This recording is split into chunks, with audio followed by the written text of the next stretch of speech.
नमस्कार। SPD news पर आपका स्वागत है। पेश है 23 मार्च सोमवार दोपहर 1:15 राजस्थान की बड़ी खबरें।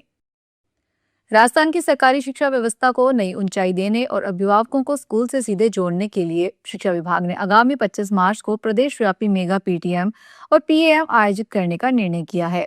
माध्यमिक शिक्षा निदेशक सीताराम जाट की ओर से जारी आदेशों के अनुसार इन दिनों स्कूलों में न केवल विद्यार्थियों की प्रगति पर चर्चा होगी, बल्कि प्रवेशोत्सव का शंखनाद करते हुए आगामी कक्षा में अस्थायी प्रवेश भी दिए जाएंगे। इस बार की पीडीएम खास होगी क्योंकि इसमें पारंपरिक चर्चा के साथ साथ एआई आधारित दक्षता आकलन की रिपोर्ट भी साझा की जाएगी। ईरान में छिड़ी जंग की लपटें अब भारतीय रसोइयों तक पहुंचने लगी है। खाड़ी देशों में होने वाली गैस सप्लाई में भारी गिरावट के बाद देश की तेल विपणन कंपनियां एक बेहद चौंकाने वाले विकल्प तैयार कर रही है। खबर के मुताबिक योजना यह है कि अब आपके घर पे आने वाले पारंपरिक 14 किलो 200 ग्राम के भारी भरकम सिलेंडर में पूरी गैस भरने की बजाय केवल 10 किलो ही भरी जाए। इस कटौती के पीछे का तर्क यह है कि कम गैस बांटकर मौजूदा सीमित स्टॉक को ज्यादा से ज्यादा परिवारों तक पहुंचाया जा सके, ताकि कोई भी घर पूरी तरह खाली हाथ न रहे।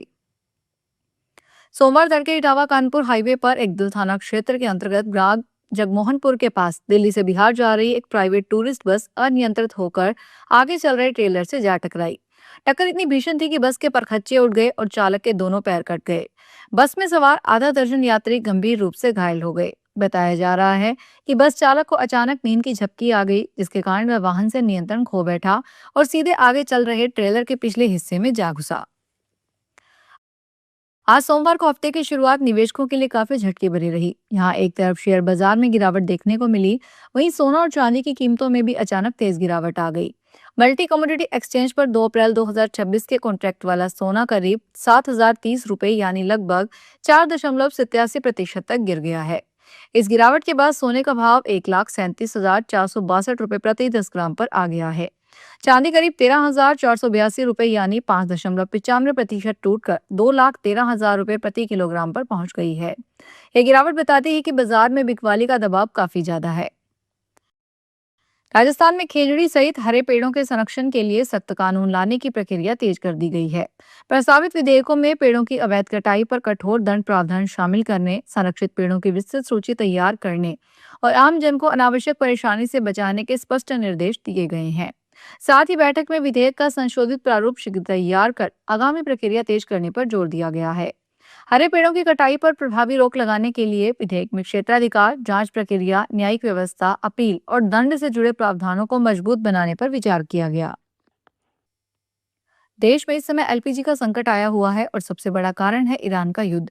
ऐसे में भारत में जारी ईंधन संकट के बीच एक दुर्लभ नजारा देखने को मिला। देश के सबसे बड़े अंडरग्राउंड एलपीजी यानी लिक्विफाइड पेट्रोलियम गैस स्टोरेज पर अमेरिका और रूस दोनों के जहाज एलपीजी और कच्चा तेल लेकर भारत पहुंचे हैं। खास बात यह है कि रूसी तेल को लेकर भारत और अमेरिका के बीच तनाव पैदा हो गया था। वहीं स्टेट ऑफ हॉर्मुज में जहाज फंसने के चलते देश में गैस की किल्लत शुरू हो गई थी।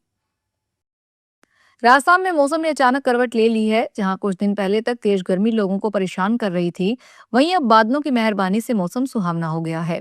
पश्चिमी विक्षोभ की सक्रियता के चलते प्रदेश के कई हिस्सों में बारिश का दौर जारी है, जिससे तापमान में उल्लेखनीय गिरावट दर्ज की गई है। इस बदलाव से न तो सिर्फ गर्मी को राहत दी है, बल्कि दिन और रात के तापमान में भी 2 से 8 डिग्री तक कमी देखी गई है। मौसम विभाग के अनुसार 25 और 26 मार्च को एक और कमजोर पश्चिमी विक्षोभ सक्रिय हो सकता है। इससे प्रदेश के कई हिस्सों में हल्की बारिश और बूंदाबांदी जारी रहने के आसार हैं। राजस्थान सरकार की महत्वाकांक्षी योजना राजस्थान गवर्नमेंट हेल्थ स्कीम इस समय गंभीर भुगतान संकट से गुजर रही है।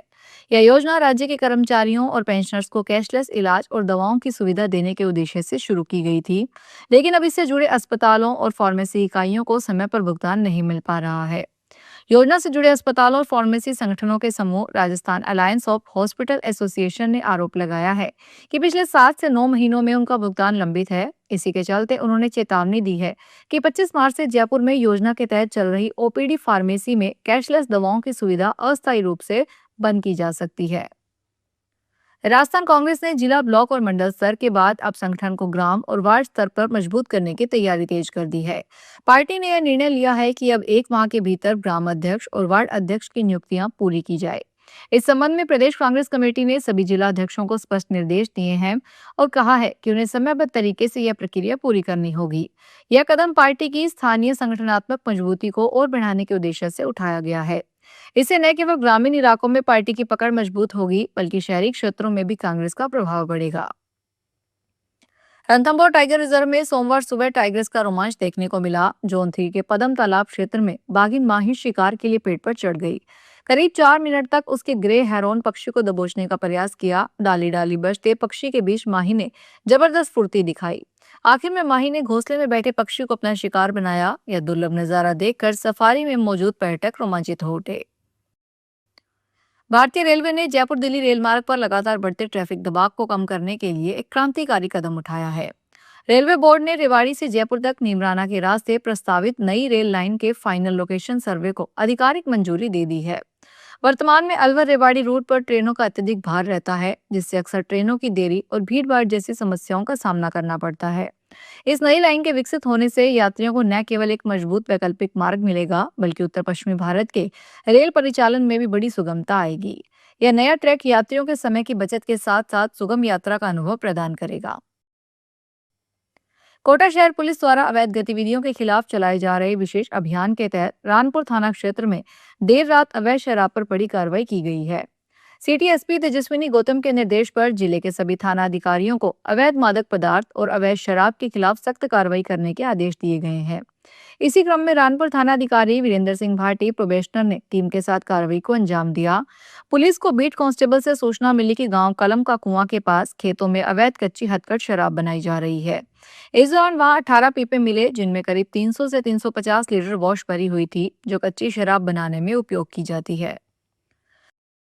जयपुर शहर में पाइपलाइन और फिल्टर प्लांट के मेंटेनेंस का काम किया जाएगा, जिसके चलते शहर में कल पानी की सप्लाई बंद रहेगी। गर्मी सीजन में जल भंडारण और पाइपलाइनों के रखरखाव के चलते सप्लाई नहीं होगी। जोधपुर शहर के कायलाना, चौपासनी व सुरपुरा फिल्टर हाउस से संबंधित सभी क्षेत्रों में 24 मार्च को होने वाली वाटर सप्लाई 25 मार्च को और 25 मार्च को होने वाली सप्लाई 26 मार्च को की जाएगी। सीकर में मस्को में नौकरी लगवाने के नाम पर 5.5 लाख रुपए की ठगी का मामला सामने आया है। इंस्टाग्राम के जरिए युवक एजेंट के झांसे में आ गया। वहां 3 महीने से ज्यादा रहने के बावजूद भी नौकरी नहीं मिली।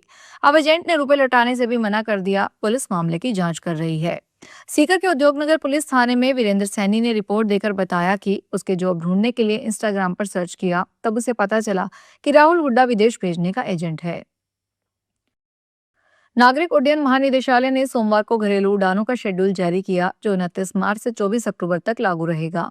डीजीसीए ने यात्रियों को सलाह दी है कि वे संबंधित एयरलाइंस की वेबसाइट पर जाकर शेड्यूल दोबारा जांचें और ऑपरेशनल इमरजेंसी के कारण शेड्यूल में आखिरी समय में होने वाली किसी भी बदलाव की जानकारी के लिए एयरलाइन से संपर्क करें। इससे पहले नागरिक उड्डयन मंत्रालय ने 23 मार्च से घरेलू हवाई किराए पर लगी अस्थायी मूल्य सीमा यानी फेयर कैप को हटाने का फैसला लिया।